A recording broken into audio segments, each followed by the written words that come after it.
Everyone, welcome back to healthy kitchen. Hello everyone, welcome back to healthy kitchen. ఈరోజు నేను ఏం recipe చేస్తున్నానంటే అలసందల దోశలు చేస్తున్నానండి. ఇదిగోండి, నేనైతే ఒక గ్లాస్ తీసుకున్నాను. గ్లాస్ తీసుకొని ఇందులో వేసుకుంటున్నాను.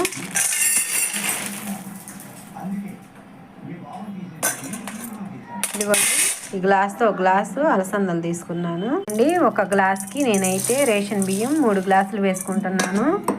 మీరు ఇవి గుళ్ళైనా తీసుకోవచ్చు, అలసందలు మామూలుగా పప్పు అయినా తీసుకోవచ్చు అండి. ఏదైనా తీసుకోవచ్చు, పర్ఫెక్ట్గా వస్తాయి. అట్లు చాలా హెల్తీ ఫుడ్.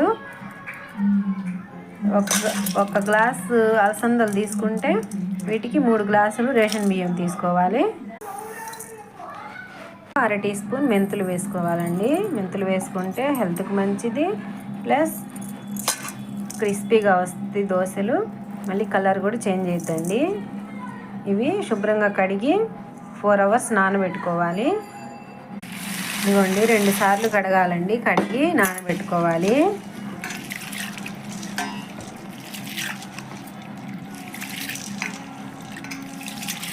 మునిగేంత వరకు వాటర్ పోసుకోవాలి. వాటర్ పోసుకొని చూడండి, శుభ్రంగా కడిగాను కదా. ఇప్పుడు ఇందులో ప్లేట్ వేసి నానబెట్టుకుందాం.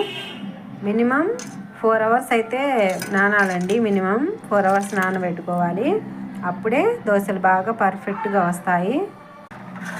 ఇదిగోండి, నేనైతే మూత పెట్టేశాను.